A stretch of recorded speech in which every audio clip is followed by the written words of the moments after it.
Hi, everybody. This is Jeff Webb, the director of the Johnstown Symphony Chorus. And this afternoon, I'm here with Bryan Lohr, who is the accompanist for both the Johnstown Symphony Chorus and our children's chorus, Inclined to Sing. Bryan, how are you? I'm doing well, Jeff. How are you? I am doing great.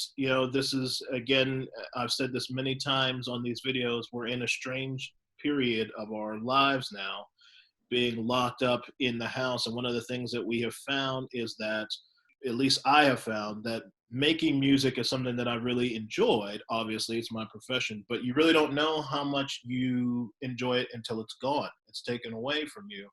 And you are involved in several different things throughout the course of the week. So, Bryan, why don't you just tell us a little bit about what you are doing currently? What is your occupation in addition to what you do with the symphony? Well, my main day job is I am the Director of Music Ministries at First Presbyterian Church in Cumberland, Maryland. And I've been there since the late summer of 2016. And I, of course, have the honor of working with the Symphony's choral groups in Johnstown. I also coach a forensics team, high school speech and debate at North Star High School in Boswell, and do concerts and performing all over as I'm invited. So all that together makes for a little more than a full-time schedule. You studied organ as a student, correct? Yes. Okay. So what made you get into the organ? Usually we take piano lessons when we start, but what made you go towards the organ? It's an interesting story. I grew up in a musical family, not necessarily a family of musicians. My mother is a very fine pianist, and I started taking piano lessons about the age of 5. I won't say where or with who, but I hated it. I was just absolutely miserable. I had an older teacher who was past her prime and just very mean. And I stuck it out for about a year and a half, just trying to wear my parents down to the point where they would let me quit. And finally, they acquiesced, and the piano lessons stopped. And I don't remember if it was maybe 6 months or a year from the time I wasn't taking lessons, but I started pulling out my old piano books and some of my mom's piano music and kind of reteaching myself, reacclimating myself to the instrument all through elementary school. And my parents would periodically say, "Are you sure you don't want to take lessons again?" And I said, "Absolutely not. Never again." Around 5th grade, I started playing the trumpet in the North Star Elementary Band. I was the worst trumpet player in the history of middle school bands ever, I think. But around that time, late elementary school, I think I was homesick from school, quite ill, and just in misery, fumbling through the television channels, and stumbled on this program with this woman who had white hair and sparkly clothes and gold shoes. Turned out it was Diane Bish and her television show, The Joy of Music. And I knew, she was in these great European cathedrals and great churches and concert halls across America. And I knew she was playing the pipe organ, but I didn't understand how any of that worked. And I just became fascinated. So I became a regular viewer of her program and reading anything I could. These were the days before the internet. But trying to find books and studying up on the pipe organ. And then it took a while to convince my parents that I was actually serious about this endeavor. And it took even a little bit of a longer time to find an organ teacher, because I was very adamant, I guess I was about 11 years old at this time, that I did not want to go back to piano. I had to be directly to organ. And we were very lucky, found a wonderful teacher, Dr. Randy Fagan, who is in Somerset. He's no longer in the community, has since moved on, but he was at a church in Somerset and agreed to take me on as an organ student without having the piano background that you typically do. And I studied the organ with him for maybe about a year and a half, until he recommended that I move on. And at that time, I went to Pittsburgh every 2 weeks to study with John Walker, who at that time was the organist at Shadyside Presbyterian Church. And I continued my piano studies with Randy in Somerset, and kind of filled in the piano background then throughout high school. But that's the long story of how I came to the pipe organ. And then, of course, once I started, I couldn't stop. It's a very addictive instrument. I have great respect for organists and drummers, because you guys have to use all 4 limbs in different ways at the same time. And I just can't imagine getting my, first of all, I can't get my fingers to move in conjunction with each other anyway. But then to add the feet on top of it, I just can't do it. You guys, to me, you guys are absolutely amazing with that stuff. I just don't know how you do all four limbs at one time. Do you hate going back to the piano now? When you accompany our choral groups, you're on the piano most of the time. So is there a weird transition for you, or have you become used to it now? It really doesn't bother me. I enjoy the piano. There are, some things about the piano that are comforting in a way. It's nice to have that sustain pedal. And I really, throughout the week, I play the piano. I spend much more time at the piano than I do at the organ, even at church. I run all of my choir rehearsals in the choir room from the baby grand. So yeah, it really doesn't bother me. Yeah. How long have you been involved with the symphony? Well, I've been a fan of the Johnstown Symphony my entire life, almost 37 years. I think I attended my first performance when I was maybe 5 or 6 years old. They were still in the Cochrane Auditorium.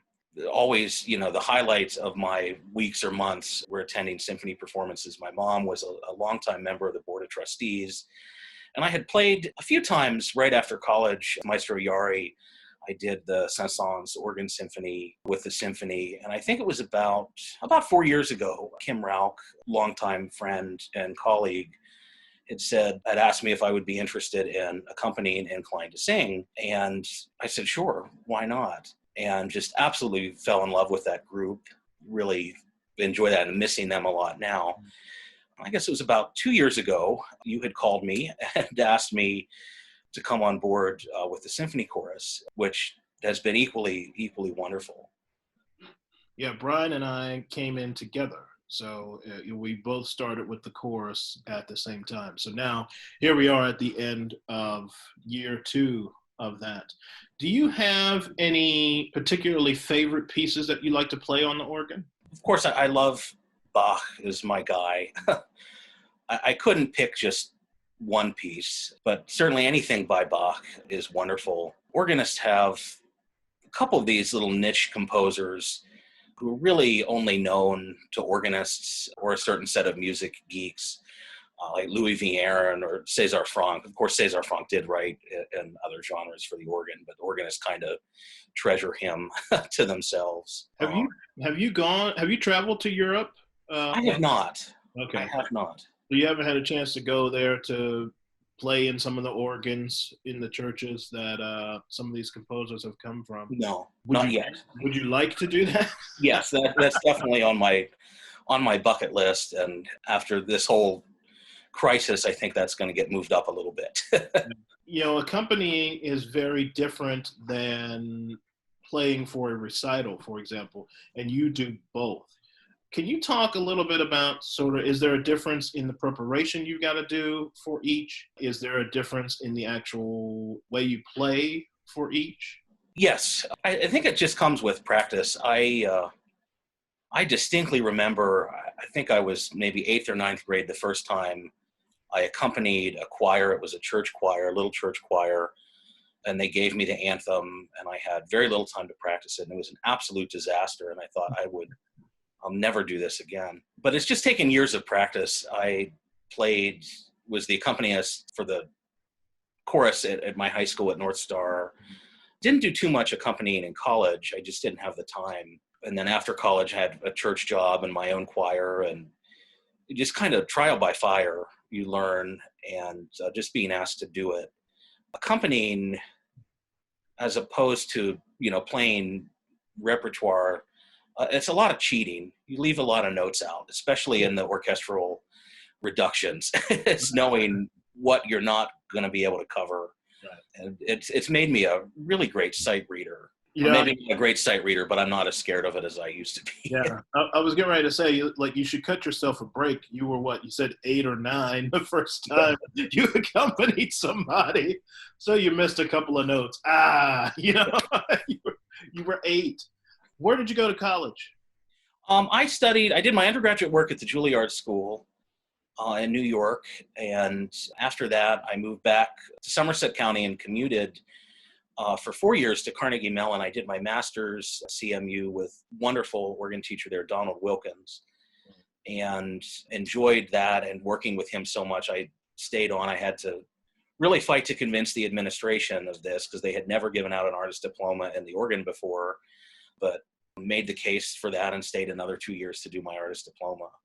The Somerset County and New York City are two very different lifestyles. Yes. How did you find New York? Did you have any thoughts about staying in New York after you were done at Juilliard, or were you anxious to come back here? I was anxious to come back here, and I've stayed here. So I guess that says something about how I feel about this community. I started in New York, just really my first couple days of classes at 18 years old, and September 11th, 2001 happened. So that put a pretty big shadow over my time in New York. I would say I learned as much from being in the city, being there at Lincoln Center, as I did through lessons or anything at the school. The city was a great teacher.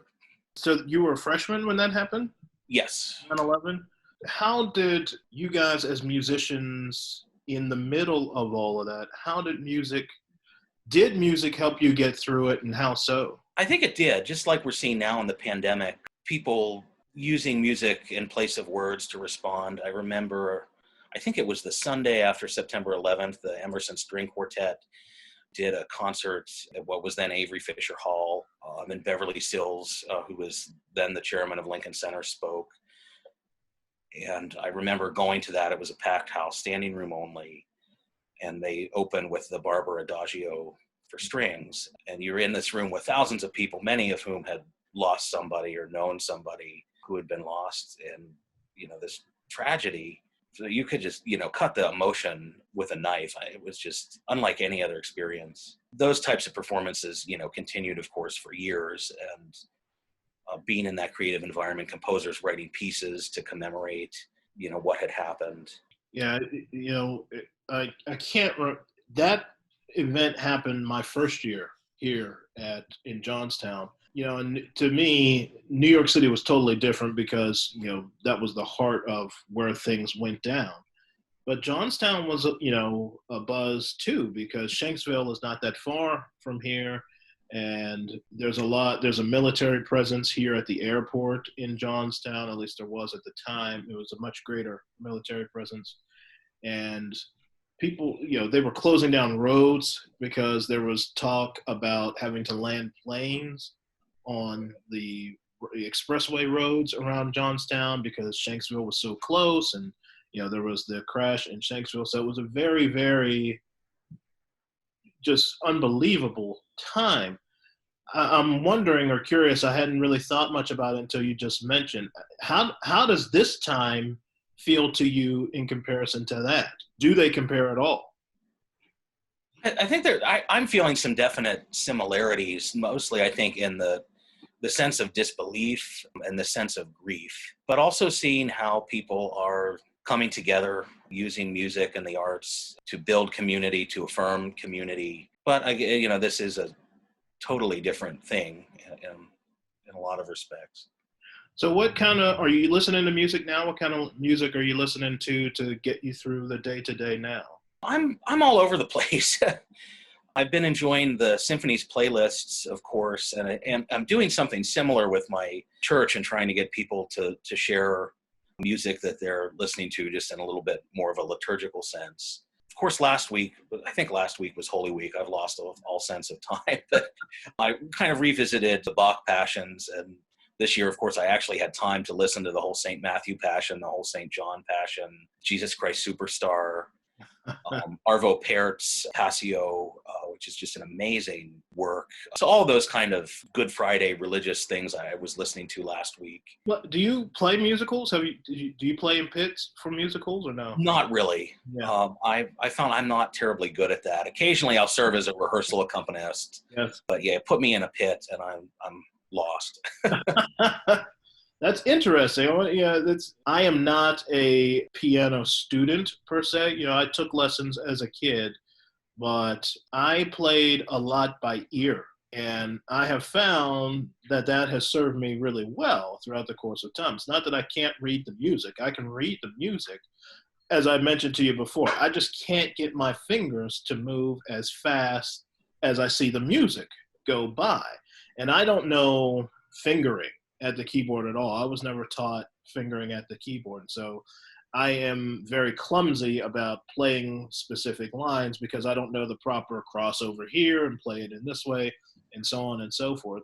But I think that my background as far as faking things or playing things by ear has allowed me to do the opposite of you, which is I play a lot of shows and accompany a lot of shows and musical direct a lot of shows because I can just sort of fake it rather than actually be tied to what's there and try to, figure out, what's exactly on the paper. That just takes me too long at the piano. I can do it singing, no problem. I just can't, my fingers and my brain just don't work together. They just don't function together. Well, it's good to see you, Bryan. I'm happy to hear that things are going well for you and happy that you're on board with us at the Johnstown Symphony Orchestra. It's been great having you accompany the chorus and certainly inclined to sing. And we're looking forward to the day that we can get back to commuting and making music with one another. It's been very difficult now. We, again, have been out a little over a month now, and it's just like, my goodness.